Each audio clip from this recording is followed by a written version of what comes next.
அனைத்து தரப்பிலிருந்தும் ஆசிரியர்கள், தொழிலாளிகள், தொழில் முனைவோர், விவசாயிகள், பெண்கள் என்று பலதரப்பட்ட மக்கள் எங்களை தேடி வந்து சந்தித்து தேர்தல் அறிக்கையிலே இணைத்து கொள்ளக்கூடிய தங்களுடைய கருத்துக்களை எங்களிடம் பகிர்ந்து கொள்கிறார்கள்.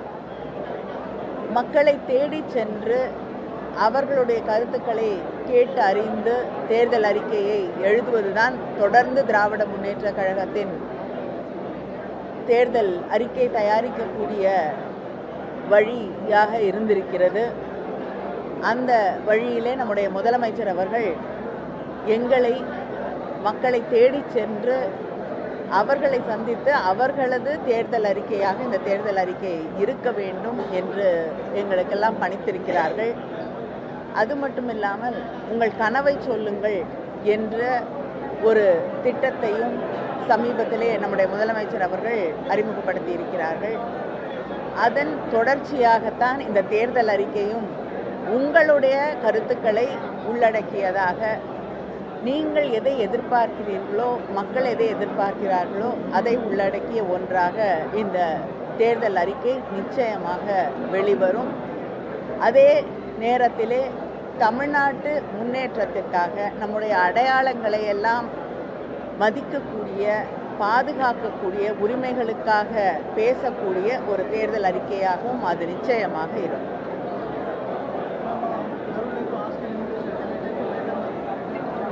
No, you can. சரி.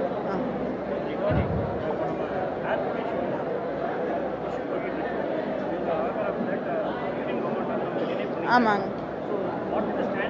இல்லைங்க, நிச்சயமாக தொடர்ந்து அதற்காக அதை வலியுறுத்துவோம். வரக்கூடிய நாடாளுமன்ற கூட்டத்தொடரிலும் அதற்காக திராவிட முன்னேற்ற கழகத்தின் சார்பிலே நிச்சயமாக குரல் எழுப்புவோம். உங்களுக்கு நன்றாக தெரியும், முதலமைச்சர் அவர்கள் he does not take a no for a no.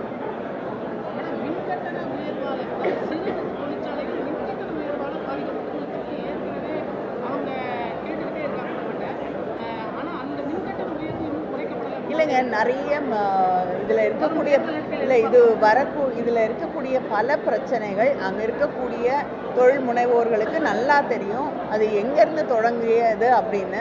சென்ற அதிமுக ஆட்சியில் அவங்க போட்ட ஒரு கையெழுத்தில் தொடங்கிய பல பிரச்சனைகளை நாங்கள் நிச்சயமாக சரி செய்ய எல்லா முயற்சிகளையும் எடுத்துக்கொண்டிருக்கிறோம். முதலமைச்சர் அவர்களும் சரி செய்து கொண்டிருக்கிறார்கள்.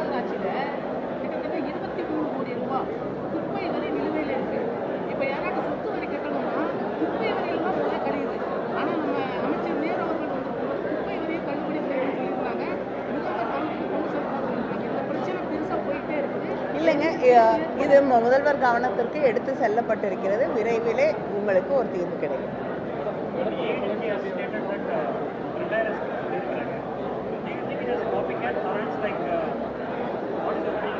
இல்லை, யூஸ்வலாக தேல் வெயிட். எங்களுடைய தேர்தல் அறிக்கை வெளிவரத்துக்காக காத்திருப்பாங்க. இந்த பலமுறை வந்து அது ஜெராக்ஸ் காப்பியாக இருக்குதுன்னு எல்லாரும் சொல்ல ஆரம்பித்த உடனே முன்கூட்டியே ப்ரீஎம் பண்ணலான்னு சொல்லிட்டு ஒரு சில விஷயங்களை சொல்லியிருக்காங்க. அதில் பெண்களுக்காக 2 சக்கர வாகனம் கொடுக்குறேன்னு சொன்னாங்க. அவங்களுக்கு நினைவு இருக்கா இல்லையான்னு எனக்கு தெரியல. நான் நினைவுபடுத்த விரும்புகிறேன். அவங்க ஆட்சி காலத்தில் இருந்த பொழுது 2018 அறிவித்து அப்புறம் அவங்க கிடப்பில் போட்ட பிரதமரையே அழைத்து வந்து லான்ச் பண்ண ஒரு திட்டம் தான் அது. மறுபடியும் தேர் ரீஹேஷிங் இட் அண்ட் தேர்தல் அறிக்கையில் கொடுக்குறாங்க. அவர் ஒருவேளை மறந்துட்டா அதை நான் அவருக்கு நினைவுபடுத்தணும்னு விரும்புகிறேன்.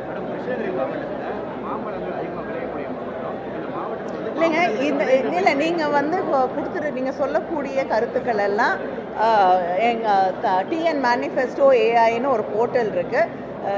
ப்ரெஸ்ஸில் இருக்கவங்களுக்கும் அது வந்து அக்சசிபிள் தான். நீங்கள் அங்கே வந்து கருத்துக்களை தெரிவிக்கலாம். இங்கே பல விவசாயிகள் எங்களை சந்தித்து அவங்களுடைய கோரிக்கைகளை வைத்திருக்கிறார்கள். இது எல்லாமே நிச்சயமாக தேர்தல் அறிக்கையிலே கணக்கிலே எடுத்துக்கொள்ளப்படும். இல்லைங்க, நீங்கள் சொல்கிறீங்க it will be taken into consideration. என்னங்க? இல்லை, ஏன் கதாநாயகியாக இருக்கக்கூடாது தேர்தல் அறிக்கை? விரைவில் வரும். நாங்கள் இப்போ தான் இன்றைக்கி தான் இதை தொடங்கி இருக்கோம். இன்னும் நிறைய மாவட்டங்களுக்கு சென்று மக்களை சந்திக்க வேண்டியிருக்கிறது. நிச்சயமாக விரைவில் வரும்.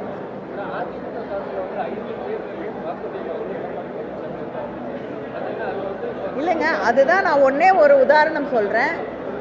முன்னாடி அறிவித்த அவங்களுடைய திட்டத்தையே மறுமுறை அறிவித்திருக்கிறார் இல்லையா?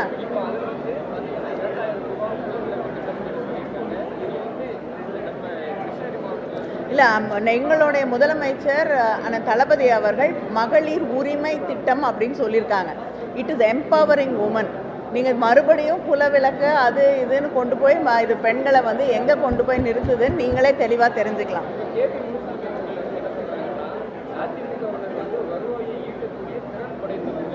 என்னங்க?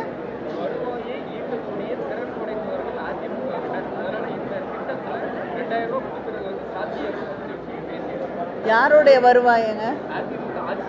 இல்லை, யாருடைய வருவாயன்னு தெளிவாக சொன்னாங்கன்னா பதில் சொல்ல முடியும்.